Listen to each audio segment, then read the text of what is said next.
Thanks for being a part of it. It's the third time we're doing this, so by now it's some experience with format, and it's been fun, really fun the last two times. So expect today to be the same. What we're trying to do is really make it an open and honest exchange, and just allowing you to get a sense of how VCs look at startups, what we would look at as us, Oyster Bay specifically, and yeah, just being able to answer any of your questions. Let me do a first batch of questions. Right. First question was, how do we determine appropriate valuation caps for early stage companies? Do you have a benchmark or a standard that we prefer? The honest answer, I think, is we model cap table over 3 or 4 rounds, and you should too as a founder. So we look at how much money do we think the company needs over the next couple of rounds, and what valuation now with realistic valuations over those rounds, and where we believe the company will be, will lead to an outcome that makes sense for us as a fund, but also for the founders. So it's always this sort of, at early stage, you don't have revenue. Maybe you have revenue, but it's still the revenue multiples or like profitability multiples don't make any sense whatsoever. So the way we look at it is really how much dilution makes sense at what stage, and we want founders to own more than 50% at Series A, sort of as a baseline. And obviously for deep tech, capital intense products or companies, that's more of a challenge than for consumer brands. But yeah, for us, it's really like, is there an attractive entry valuation for us that still leaves the founders with enough equity to align our incentives in the long run? That's really the main question. And then we're open for creative solutions to that. So we've done tranching based on milestones to align that, where sort of we commit 4 million, but it's split in 2 or 3 tranches, and the valuation goes up on each tranche based on certain milestones. So there's no one size solution to this. But in general, I would say as a founder, your valuation really needs to make sense for both sides, and you should model your cap table over 3 or 4 rounds. So really, how much money do you need now? How much money do you need in the next round? Where will you be at the next round? What are those milestones that will de-risk the company? And you can think about it this way: for every round or for every sort of valuation step up that you want, I want to take less risk. It's like, I'm willing to take, at a lower valuation, I'm willing to take a lot more risk in terms of validation of the product than I am at a higher valuation. So if you want a higher valuation, I would need to see a lot more things you risk about the business. And that obviously depends on each company specifically. Okay, let me do one more question. In today's ecosystem, what would be the no-brainer investment? In other words, if you're to find a template, what we're most likely to invest in looks like. I don't think there's no-brainer investments. I think it's there's no-brainer investments. I do think for us, in the end, it's a lot of it's boilerplate. Every VC will say this. It's about the team. I think for us, it's this combination of a team we can trust to execute really well, that has maybe gone through some shit before, where like they're tough, they're resilient, and a huge problem where the market really needs it and really wants it, and a business model that can actually work, where you're saying, okay, this business model, if it scales, actually the business model becomes really attractive. I think that's the template we look for. I don't think it's rocket science, but I think that's. Would you invest without a deck? Yeah, I don't care about the deck. I mean, I think a deck I still think a deck is helpful in a sense that investors are humans, and humans decide based on emotions. I think it's sort of not hard to not use that, because people react to nice images and nice. So I think like it's obviously we have a lot of AI systems built here and we're using a lot of it.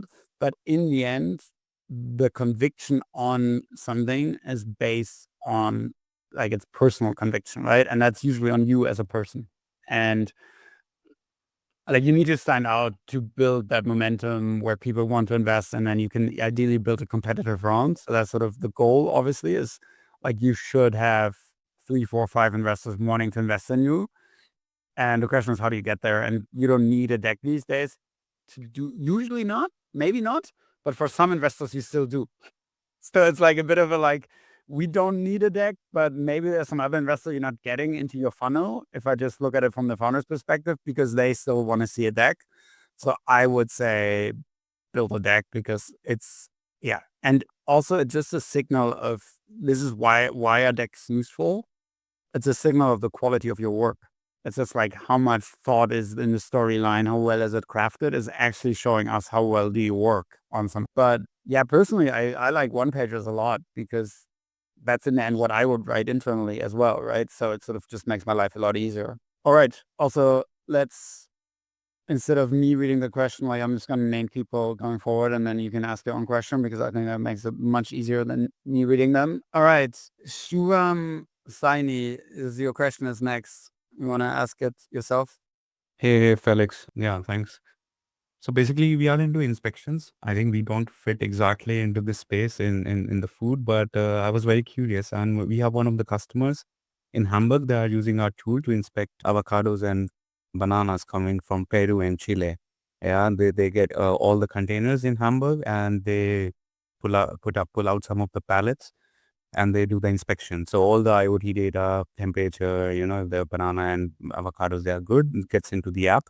And then you have a digital PDF report, which they can share with their customers like Reve, Edeka, So this app is pretty generic and we have like now 11 customers. We are spread across 6 industries and we got a big enterprise pilot with a leading forklift manufacturer in Hamburg. So now, cutting short, 11 paying customers, 100K ARR. We are expecting around 250K. Bootstrap, 3 founders. Yeah, similar problem. We are all techies, engineers. And this is the first year we started reaching out to investors, asking for 1 million seed. Yeah. Cool. I mean, I think it's a cool solution. I just pulled up your website.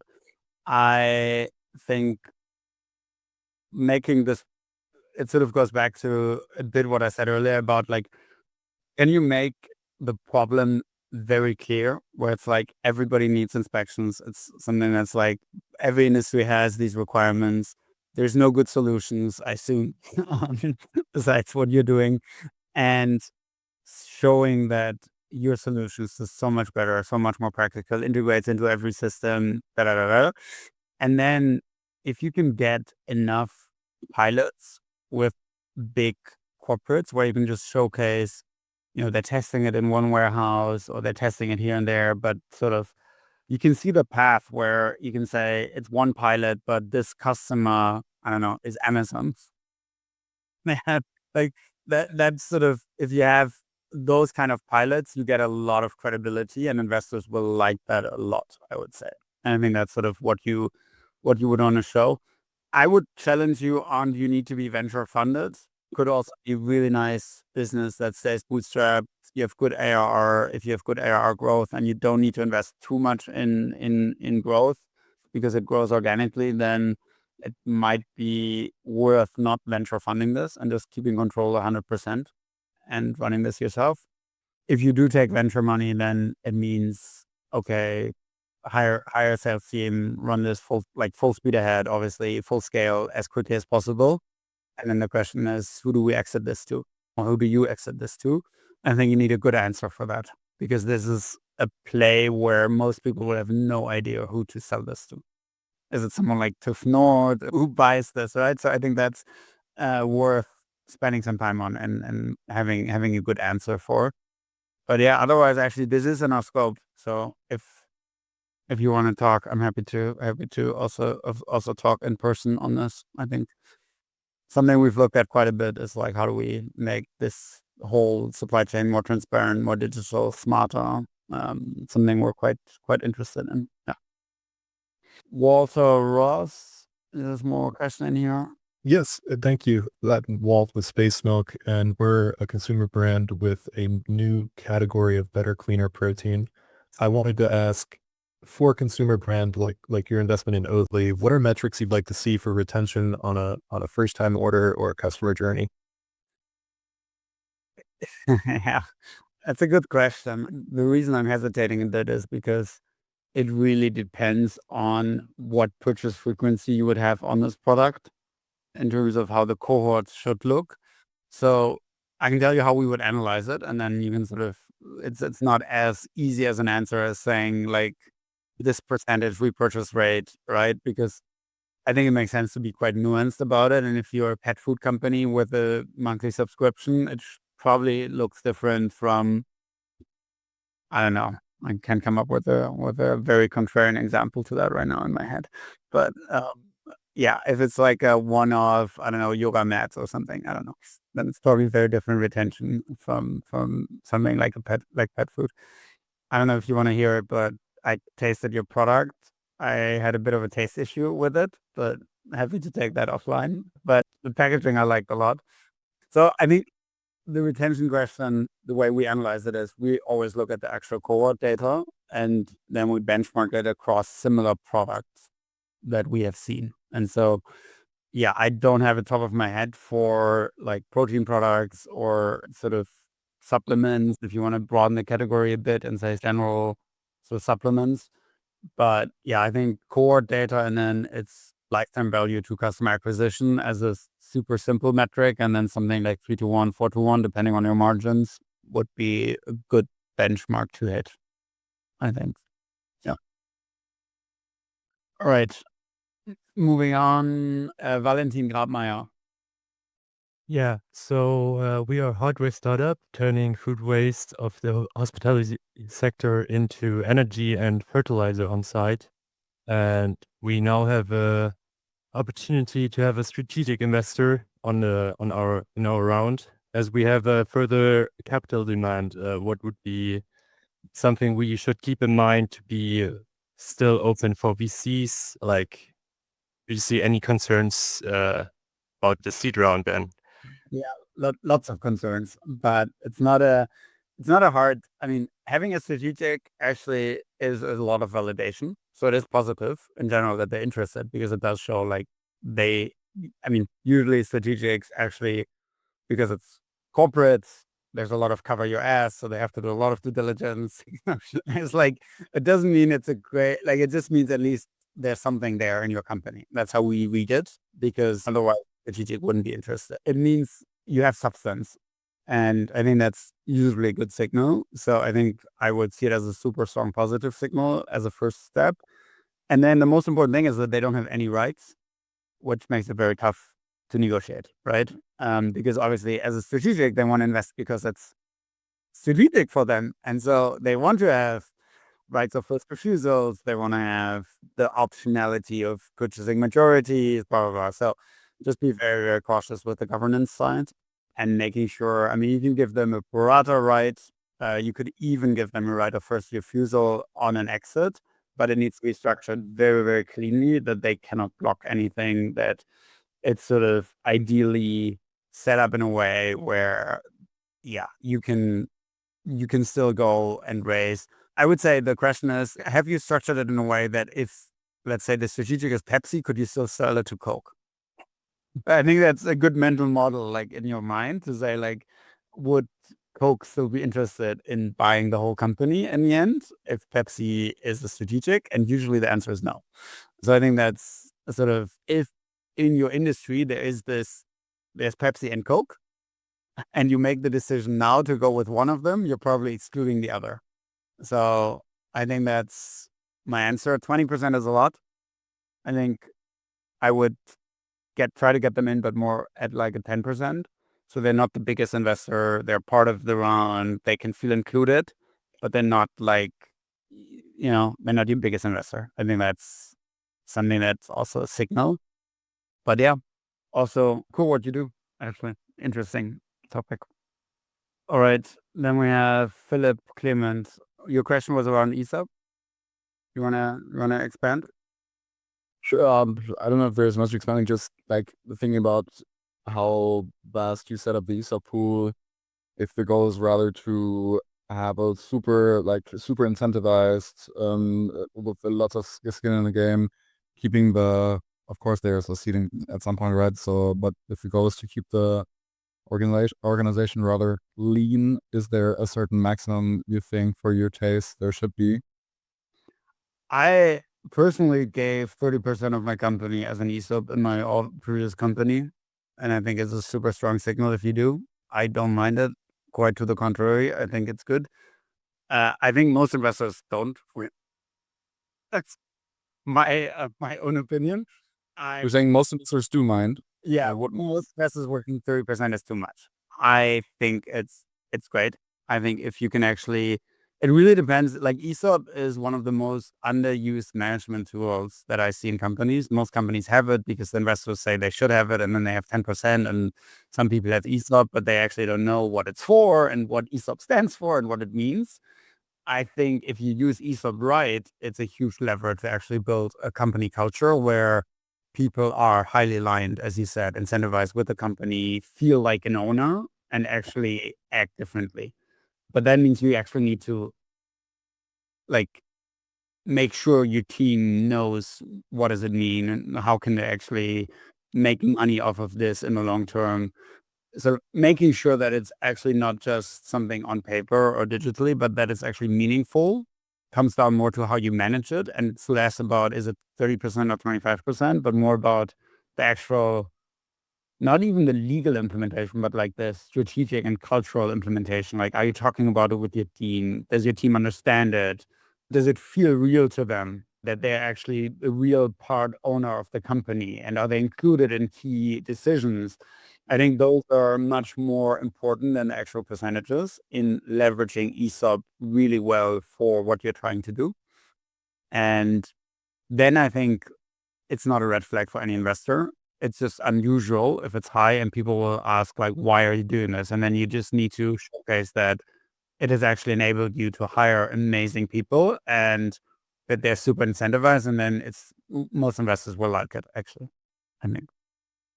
Then I have Heidi Frost Erickson. Yeah, hi there. So I'm Heidi from Winterleaf. We're an ag tech company. We're based in Norway. Super short, what we do, we help farmers tackle weeds and pests. But we do it actually during the winter time. We use microwaves on frozen soil. And my question is a bit on kind of market. We have been doing kind of prototyping validation in Norway with farmers here for 3 winters. And now we're currently building the first, call it, commercial machines. And we have set up pilots in US and Canada, because we do see Canada and US as absolutely number one commercial markets. But we are a bit like in between. Like most of the team is like Norwegian based now. We're still like seen more as a European kind of company. We are incorporated in Norway. So I'm just curious, and maybe I could offer some advice in terms of, we're now raising a seed round, $2 million. And we are a bit like torn on this. Should we go for the more European lead first, and then next round go for the more US money? We are seeing more European today. Like, would it be better just to flip the whole company, skip everything Europe, follow the money or the market? You see what I mean? And I have to say, we have like also $2 million in non-dilutive grants lined up in Norway. And early stage, of course, hardware. It takes a bit of money to build agricultural machinery. So we are a bit like back and forth. What is smart? What is smart now? Listening. I would say, don't overthink it. I would do all of the above. I think in our space, there's probably more money in Europe than in the US. Maybe a bit of an overstatement, but I think we're seeing a lot of US companies trying to raise from European funds now, because the US has just gone full on AI and everything else doesn't matter anymore. So I do actually think there is quite a bit of I think there's just more, I would say there's more niche funds in Europe. There's more strategics in Europe that are actually investing, and the big American strategics are also investing in Europe. So they don't care where you're from. So I think you're not excluding any US investors by not being a US company right now. If you do want to go to the US, you can also just use a US topco now, which, I mean, we've invested in a US topco. It's a French company, had a US topco because they want to raise from US investors in the next round, and it's totally fine for us as well. So I wouldn't overthink it. I think just as long as you are able to raise a competitive round, you're in a good situation, right? And I think that alone in agtech is quite rare. So I would speak to everybody, and I would think it's quite it's hardware and agtech in general is already quite challenging, and so just don't make it too. I would say this: the easier your structure is, the better, because you don't want to overcomplicate things for something that's already maybe not the easiest fundraising topic. Super interesting, and actually very interesting the things you said about maybe more ag tech money in Europe these days. That's interesting in a way, because it almost like feel like we find much more American and Canadian based funds, but in terms of money being deployed, that is like a thing we're a bit like, would it actually be a difference here? Yeah, interesting. I mean, it's just my impression, but obviously I'm also focused on Europe a lot. So, but I do see more and more also good companies. Usually it used to be if a US company sends us their deck, we think, okay, this is adverse selection, meaning they didn't find the money in the US. Now they're coming to us in Europe. I think that has stopped being true. So we are more open to it now because we've just realized that actually, it's not, there's just not that many funds focused on this topic in the US. Okay, Stefan Chen. Hi, Felix. I'm Stefan. I'm Stefan from another bio, and we are a biotech startup like developing high-value botanical ingredients from plant cells. So my questions is in today's fundraising environment, especially for a novel technology startup, what would be the key things you're looking at, right? And also any red flags. I have another question, but you kind of like answered earlier about turning basically one of your island partners into like a strategic investor. Okay, I think red flag is really sort of, is it a technology looking for problem? Like that's really, it's a baseline topic, but it's something we see quite a lot on the biotech side. There's an amazing solution found at uni, and now it's looking for a problem in the real world. And that is, I mean, sometimes can be the right approach, right? But usually the other way around is better. So I think for us, that's really a key aspect. And then is there a way to get to market without burning hundreds of millions along the way? And is there regulatory risk that's calculable? It's sort of like on the biotech side is often this, you have this double risk of like unclear go to market because of the regulatory side, plus tech development, plus capital intensity. And so we want to see one or two of those de-risked ideally so that we can feel comfortable. But that's also because we're not purely biotech investors, right? So this is, I think, might be a wrong perspective for people who just invest in biotech. I've spoken to a biotech VC, they have a very different approach. Take much larger percentages of the company early, but put much larger checks in as well. And then it's a different logic, right? So I think for us, it's okay. We were looking for something like 10 to 25% of the business, and what risks are we willing to take? So it's, I can be more specific if I know more about your business, but I think this would be the broad strokes.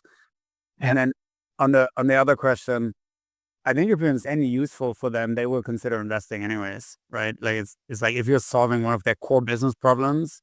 We saw this with New Cocoa, which is public. It's in our portfolio. Göhler was one of their like development partners, pilot partners. They were scaling up the technology for alternative cocoa together. And in the end, Göhler actually bought the whole company because they just thought, okay, that we need to have this technology. And we just rather, instead of paying a lot of money in a couple of years, we can pay some money now. And I think that's, Yeah, so we do have actually like a commitment from a strategic partner. So actually like you bring up like the example of New Cocoa. So what was the decision behind it to exit at early stage? Or is there any debate between continuing this and scale revenue generated like business? Yeah, I mean, it was obviously a huge debate, but a positive one in the sense of when the offer came in, we sat down with the founders like next day in London in person and just had this discussion about what do you want to do as the founders. And the founders were quite clear on that this was the way they wanted to go to market anyways. Like they never wanted, or never is the wrong word, but they were quite clear that they wanted to bring their ingredient to market with a partner because they thought their big food customers would trust Adurla on an ingredient much more. That was their logic. They basically said, we bring an ingredient to the market. Adurla is an ingredient supplier to all of the big food companies. So it just makes sense that they are the supplier because people will want to buy from Adurla rather than from New Cocoa. And so that was independent of the acquisition offer, what they wanted to do. And so, yeah, then if the founders are so clear, then for us, the way about making the economics work, which also I think in all transparency took a bit of time and work. All right, good. Eric had another question. Do you think we're already reaching a point of AI fatigue? Because we had real life pictures from Peru, but they were imperfect or sometimes there was trash in the corner or something like this. And we're like, nah, it's better to use AI because it's more polished. Yeah. But I don't know, like, do you think we already reached this point or investors still look for good visuals or more authenticity? No, I think I've personally reached this point. I can't speak for anybody else. I think it's a conflict, right? Because in a sense, we're all using AI, and obviously if you're not, you're at a disadvantage. And so I would say leverage AI for everything, but if it's an authentic story, well told, like I would use AI to fine tune and polish that story to make it a really, really compelling storyline. Like really understanding how do I make this a really compelling narrative, and I would use AI as a coach on that. And I would use it for the deck as well, but then I would probably still, I think the authenticity is important. I can tell you one thing, one fun application that we've built ourselves is, so we have a humanizer. So we have, for every team member at Oyster Bay, we are building like a corpus of how does this person write, and then I can use that, and it gets better over time to write in my voice. So there's a humanizer sort of with Felix. There's a humanizer for every other team member, and that we can use across everything. So I think it's like use it smartly so that it actually helps you. I think that's sort of how I would do it. And I think that where I have AI fatigue is a lot of like the generic memos and presentations that all look the same. I think that's where I think it sort of becomes a point. Yeah. We did this when we interviewed candidates for our team, and compared to like 2 years ago, the decks of like, we always do a case study, and the decks of the case studies looked so much more polished, but the reflection was so much less that I was quite worried for me, because I think it takes our brains then think it's ready, it's done because it looks polished, and then you don't put in the extra time to really think it through deeply. And you could see that in the case discussions where there was a lot of times there was depth missing, where it's really like, okay, let's go one level deeper. And then it's not, the people were amazingly smart, but they just didn't spend the time on going deeper because the deck was done, right? It was polished, it looked nice, and then you don't spend the time to go deeper. So I think authenticity is always key and will remain key, and I think it actually will become more differentiating as we go. Yeah.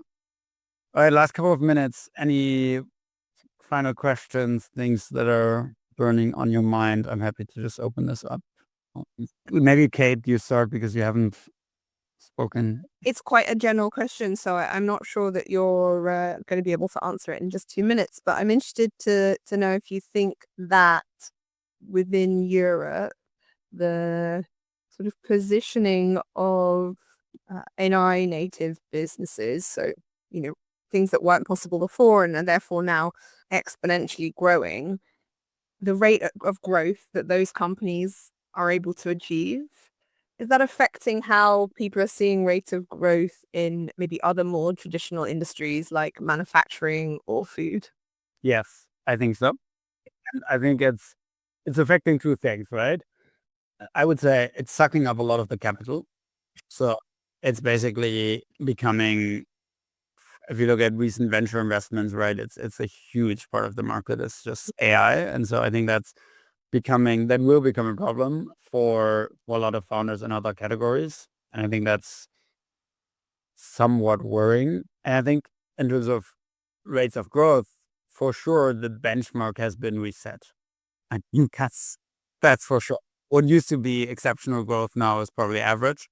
If you look at sort of typical software as a service models versus AI models, those growth rates are crazy. I don't think it just means there's probably different valuations that you're talking about in terms of entry and exit.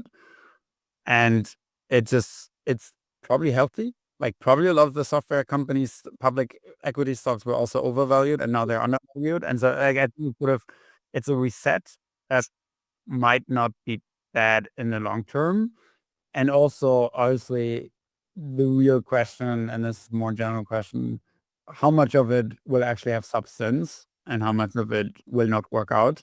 I tend to be more on the side that a lot of it is substance, but I think companies like Anthropic will eat a lot of the application layer as well. And so, yeah, I mean, that's sort of my generalist view, where I think you can also extend it to something like robotics, where we're also investing across the food value chain, where obviously the doubt or the risk for us is always, is the humanoid robot able to do the same task cheaper, right? Is it like if you have a harvesting robotics company in greenhouses, is the humanoid robot going to be able to harvest in a greenhouse cheaper soon, right? At what point will that happen? And is this risk for these companies? And I think you need to be really differentiated in your specific application and niche, and then you will have a strong moat for a long time. Just because we're talking about food, there's quite a lot of parameters that go into it, and you can sort of think about it. I think about it this way: it's sort of this level 2 autonomous driving, if you want to call it autonomous. It's basically like highway steering system, which Tesla had for a long time. And the full autonomous driving sort of that Waymo has that is working now was so much sort of was sort of a year away for 15 years, right? And sort of it's getting there now, but it's taken such a long time to get this last 1%. And if we're talking about very specific applications, mission critical food applications, whether that's in software or in robotics, that 1% is key. And I would be, yeah. So good. All right. Thank you everybody for joining. You have my email. I'm very happy to follow up. I hope this was helpful. Yeah. I had fun doing it. So we'll do one every 6 to 8 weeks. Spread the word if it's useful.